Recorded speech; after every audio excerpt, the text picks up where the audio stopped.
चलिए देखिए बच्चों, ये जो टॉपिक चल रहा था इंटरफेरेंस इन थिन फिल्म और कलर्स इन थिन फिल्म, तो अब क्या किया, न्यूटन एंड हुक ने पहली बार ऑब्जर्व किया और डेवलप किया, observed and developed the interference phenomena due to multiple reflection from the surface of thin transparent material. Thin transparent material से के सरफेस से मल्टीपल टाइम रिफ्लेक्शन से प्राप्त। ये कैसे बनाया गया? Thin film is formed when oil is spread on the surface of water और ग्लास। ठीक है, अब आपकी लाइट बीम इंसिडेंट की जाती है। जब आप लाइट बीम, जैसे ये थिन फिल्म बनी,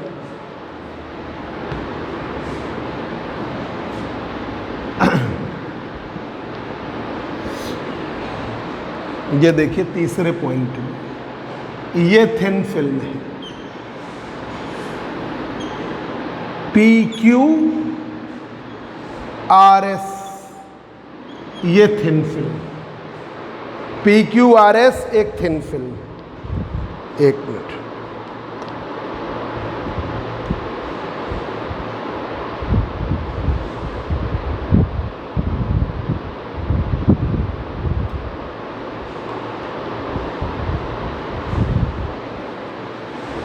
अब ये है light beam I, AB light beam incident I angle पर, रिफ्लेक्ट करी R एंगल पर। ठीक है, अब यहाँ पर ये रिफ्लेक्ट करी तो ये I बराबर I, angle of incidence angle of reflection बराबर, इधर एंगल ऑफ रिफ्रैक्शन R है, अपवर्तन कोण R है। फिर यहाँ पे गई R एंगल पर, फिर इधर गई R एंगल पर, निकली फिर I एंगल हो गया। ठीक है, फिर इस सरफेस पे गई R एंगल पर, बाहर निकली, ये हो गई। तो ये है आपकी transmitted beam, reflected beam, reflected beam. ठीक, ये रिफ्लेक्टेड बीम। अब इधर गई भाई, इसके बाहर जो एंगल है वो आई आइडियल रिफ्लेक्ट। जब अब जैसे तुम कहो कि हमारा डिफ्यूज रिफ्लेक्शन होने लगे, मतलब कोई फिक्स नहीं है एंगल, तो फिर इंटरफेरेंस मत सोचो, फिर तो कुछ भी बन जाएगा। इंटरफेरेंस का मतलब फिर आइडियल पैटर्न। तो आपको मीडियम 1 में, ये वाला मीडियम है 1 एयर, मीडियम 1 ये है आपका एयर। ठीक है, बाहर भी ये वाला एयर है और ये वाला मीडियम है थिन फिल्म, जिसकी थिकनेस T है, जिसकी थिकनेस आपकी T है। इसका रिफ्रैक्टिव इंडेक्स म्यू है, thickness T, refractive index mu. कुछ अलग माध्यम है, तो अंदर बाहर बना I एंगल, अंदर गया R, फिर बाहर आया फिर I, तो बाहर हमेशा I एंगल ही मिलेगा और इसके अंदर R एंगल ही मिलेगा। मतलब अंदर वो एंगल नहीं बदलेंगे, एक ही फिक्स एंगल रहेगा R, अपवर्तन कोण R, angle of refraction R। अब फिर लाइट बीम इधर रिफ्लेक्ट करी R एंगल, ये है R, फिर लाइट बीम निकली तो फिर ये हो गई I। तो ये है transmitted beam, transmitted beam, transmitted beam. ऊपर वाली है रिफ्लेक्टेड बीम। तो जब आप मोनोक्रोमेटिक लाइट आप इंसिडेंट करोगे, सिंगल कलर की लाइट, मोनोक्रोमेटिक मतलब सिंगल कलर वाली लाइट, और सिंगल कलर वाली लाइट क्या है? सोडियम लैम्प, जो सिर्फ येलो लाइट देती, सिर्फ एक कलर येलो लाइट। हो सकता है तुम्हारे घर के पास में क्योंकि शहरों में तो अब लगभग जैसे कानपुर है, हमें नहीं लगता कहीं पे मरकरी लैंप बचा होगा, ना ही आपको सोडियम लैंप मिल रहा होगा। सब जगह आपकी एलईडी मिल रही है, लग गई है। गांव में भी या वहाँ पे भी एलईडी लगभग सब जगह लग गई। जो मरकरी लैंप होता है वो वाइट लाइट देता है, जिसमें मरकरी एचजी पड़ा होता है, और सोडियम लैंप होता है जिसमें सोडियम होता है, वो येलो लाइट देता है। तो अगर आप मोनोक्रोमेटिक सोर्स लोगे तो ब्राइट डार्क फ्रिंज पैटर्न मिलेगा, और अगर आप वाइट लाइट सोर्स लोगे, सनलाइट लोगे, तो कलर्ड फ्रिंज पैटर्न मिलेगा, और वो वैसे ही violet, indigo, blue, green, yellow, orange और रेड विवग्योर के फॉर्म में मिलेगा। और वो रिफ्लेक्टेड लाइट बीम जाके ओवरलैप करेंगी, वो पैटर्न बनाएंगी, और ट्रांसमिटेड लाइट बीम जाएंगी, वो ओवरलैप करेंगी, वो भी इंटरफेरेंस पैटर्न बनाएंगे। ठीक है, तो देखिए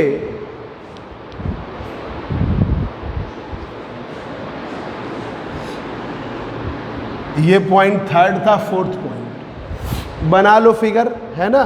तो देखिए तो थोड़ा, और अगले टर्न पे हम प्रॉपर नाम सहित बनाएंगे। यहाँ तो ऐसे ही बना दिया, ए बी, ये हुई R1, C D, ये हुई R2, ये E, ये हुई R3, ये हुई R4, ऐसे डाल दिया। When monochromatic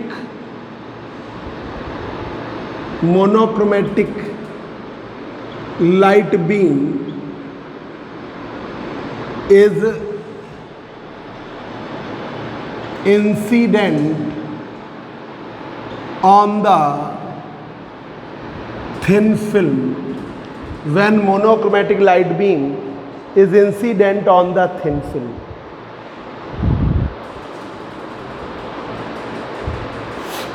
incident on the thin film,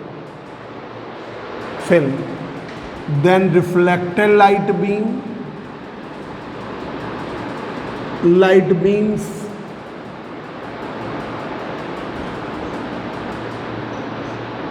and transmitted light beam, emitted light beam, reflected light beams and transmitted light beams forming the interference pattern, वो बनाती है interference pattern.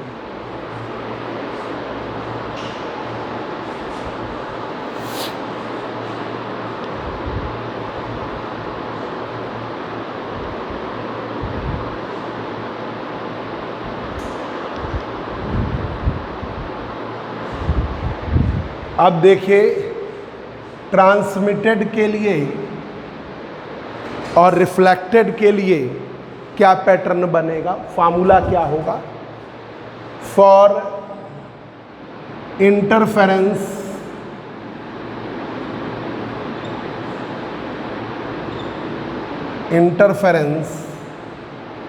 Due to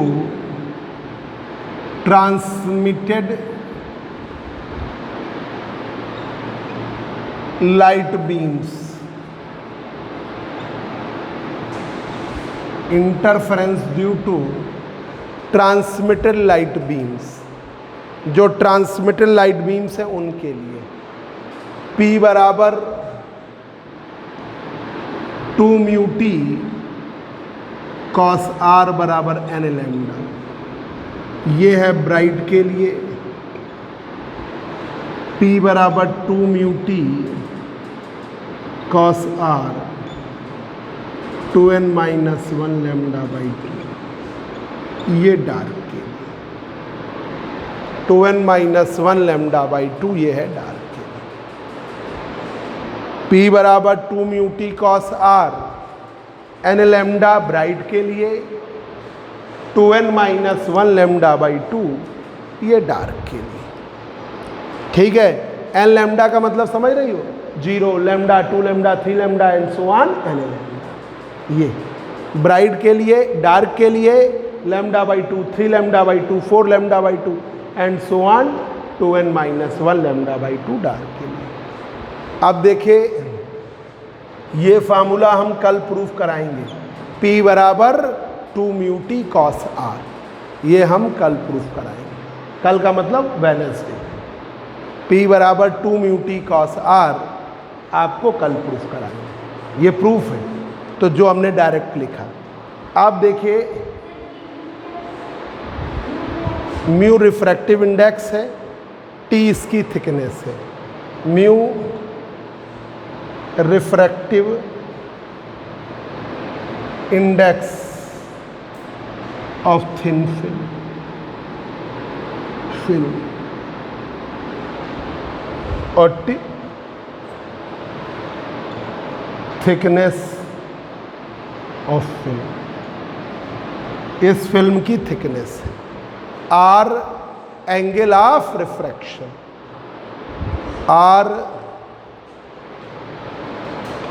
angle of refraction, अपवर्तन कोण है। Pattern अगर circular form में बनेगा तो वो ऐसे बनेगा। अगर सर्कुलर फ्रिंज पैटर्न बन रहा है तो बीच में ब्राइट फिर डार्क, फिर ब्राइट फिर डार्क, ऐसा बनेगा। सेंट्रल ब्राइट से शुरू होगा, सेंट्रल ब्राइट, सेंट्रल ब्राइट होगा। सेंट्रल वाली कौन सी होगी? बोर्ड का कलर ब्राइट, फिर फर्स्ट डार्क, फिर फर्स्ट ब्राइट, फिर सेकंड डार्क, फिर सेकंड ब्राइट, फिर थर्ड डार्क, फिर थर्ड ब्राइट, फिर फोर्थ डार्क, फिर फोर्थ ब्राइट एंड सो।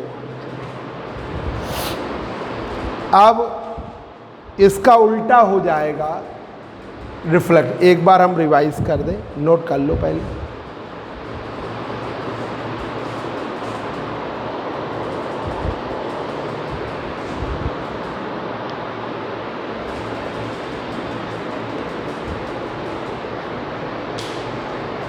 ये जो फार्मूला लिखा है इसका प्रूफ आपको वेडनेसडे को कराएंगे। अभी जब तक केमिस्ट्री वाले सर की क्लास शुरू नहीं होती है तब तक 246 में 10 बजे पढ़ा के, वैसे मैथ मेरी क्लास का टाइमिंग 9 से 10 है हमेशा। बीएससी सेकेंड ईयर 135 में 9 से 10। अभी मैथ वाले वो 9:30 तक पढ़ा रहे हैं, तो अभी उन्होंने टाइम सेट नहीं किया है, तो यही टाइम रहता है। ये टाइमिंग हमारा पिछले 5-6 साल से है, 135 9 to 10। अभी मैथ वाले सर जो है 9:30 तक पढ़ा रहे हैं, तो बच्चे आते आते 10 बज जा रहा है, तो हम 10 बजे से रख रहे हैं। तो अभी फ़िलहाल के लिए आपका 135 में 10 से 11 बैच है। 246 में जैसे दिनेश है, इनका है छूटा हुआ है कल से, ये अभी ठीक है ना, कोई दिक्कत तो नहीं है अभी।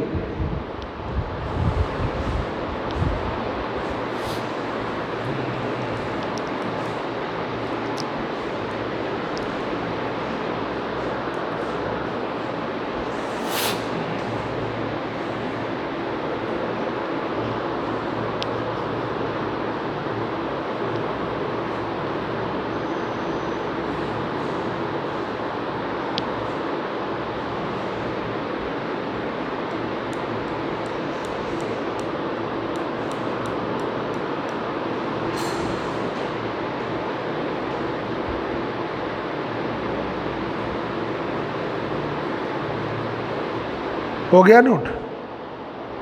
कहाँ तक पहुँचे? तो हम लोग नोट कर लिए बड़ी तेज़ी में।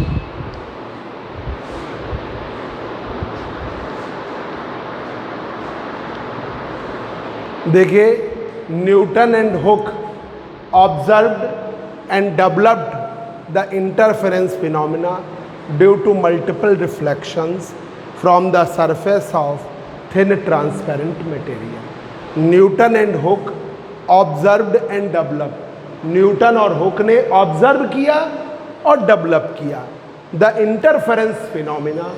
इंटरफेरेंस फिनोमिना किसके कारण?